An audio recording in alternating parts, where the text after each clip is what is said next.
اعوذ باللہ من الشیطان الرجیم بسم اللہ الرحمن الرحیم اللہم صلی علی سیدنا و مولانا محمد وعلی آل سیدنا و مولانا محمد وبارک وسلم۔ باب پنجم، یاران اعلیٰ کے مناقب و فضائل اور کرامات کا بیان، جو سلطان المشائخ نظام الحق و شرائع ملت و دین کے ساتھ شرف ارادت اور قربت سے مخصوص و مشرف تھے، اور آپ کی شفقت و مہربانی کی وجہ سے فلک اعلیٰ سے تخت الثری کی تمام چیزیں ان کے تصرف میں تھیں۔ وبنو حنیفہ تھے کلہم اخیار، یعنی ابو حنیفہ کوفی رحمۃ اللہ علیہ کے تمام فرزند نیک و بہتر ہیں۔ امیر خسرو نے کیا خوب فرمایا ہے، سلطان المشائخ کے مریدوں میں جو حقیقت میں یقین کے راہ رواں تھے، ہر ایک ولایت دین کا والی تھا، سب کے سب شیطان کے ذلیل کرنے والے تھے، اور فرشتے ان کی خدمت کا دم بھرتے تھے۔ ان کا قدم ملکہ راسخہ کی وجہ سے ہوا پر تھا، ان کے سروں پر شراک شین کا تاج تھا، ان کے دل عرش اور سجدہ معراج ملک وحدت ان کا زیر نگین تھا۔ بندہ خسرو ان کا ایک ادنا چاکر ہے، خداوند میرا نام ان کے دفتر میں ہو اور میرا حشر ان کے ساتھ ہو۔ خواجہ ابو بکر مندہ رحمۃ اللہ علیہ، پیشوائے اصحاب طریقت، مقدم ارباب حقیقت خواجہ ابو بکر مندہ رحمۃ اللہ علیہ، علم و زہد اور ورع و تقوی میں آراستہ اور سلف صالحین کی سیرت و صورت سے پیراستہ تھے۔ کاتب حروف نے اپنے والد سید مبارک محمد کرمانی رحمۃ اللہ علیہ سے سنا ہے کہ خواجہ ابو بکر مندہ سلطان المشائخ کے مصاحب قدیم تھے، اور دونوں حضرات باہم ایک دوسرے کی صحبت میں بہت رہے ہیں۔ ابھی سلطان المشائخ شیخ شیوخ العالم فرید الحق والدین قدس اللہ سر العزیز کی شرف خلافت سے ممتاز و مشرف نہ ہوئے تھے کہ خواجہ ابو بکر مندہ نے آپ سے عرض کیا تھا کہ جب آپ شیخ شیوخ العالم شیخ کبیر کی سعادت خلافت سے مشرف ہوں گے، میں آپ کی خدمت میں ارادت لاؤں گا اور حضور سے بیعت کروں گا۔ چنانچہ جس وقت سلطان المشائخ شیخ شیوخ العالم کبیر کی دولت خلافت اور دوسری سعادتوں سے مشرف ہوئے اور شہر میں تشریف لائے، تو ہر ایک شخص نے چند روز کے بعد آپ سے بیعت کی التماس کی اور سخت مزاحمت کی، لیکن سلطان المشائخ کو منظور تھا کہ اول کوئی نہایت صالح اور متقی شخص دولت بیعت سے سرفراز ہو، تاکہ اس میں دینی کام میں نمایاں برکت ظاہر ہو۔ اسی اثنا میں سید محمد کرمانی رحمۃ اللہ علیہ نے، جو کاتب حروف کے جد بزرگوار تھے، خواجہ ابو بکر مندہ سے کہا کہ تم نے سلطان المشائخ سے بیعت کرنے کا وعدہ کیا تھا۔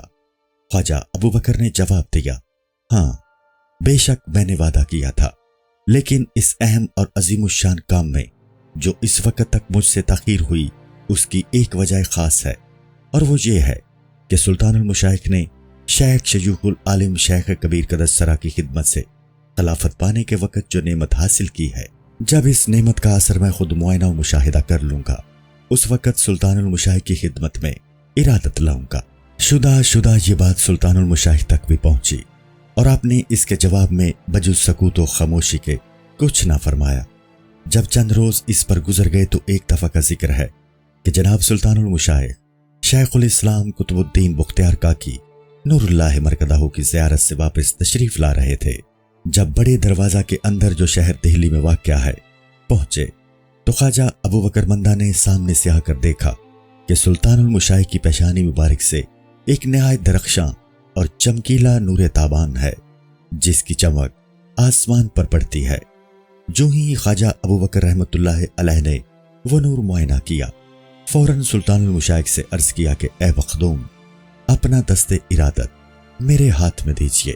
سلطان المشائخ نے فرمایا کہ خواجہ ابو بکر، تم تو کسی دلیل و برہان کے منتظر تھے۔ عرض کیا بے شک، لیکن میں نے اس وقت وہ برہان اور نعمت کا اثر آپ کی پیشانی مبارک پہ معائنہ کیا ہے۔ یہ سن کر سلطان المشائخ مسکرائے اور اثنائے راہ میں ان سے بیعت لی، اپنی کلاه مبارک ان کے سر پر رکھی اور نعمت ارادت سے مشرف فرمایا۔ خواجہ ابو بکر کی قبر شریف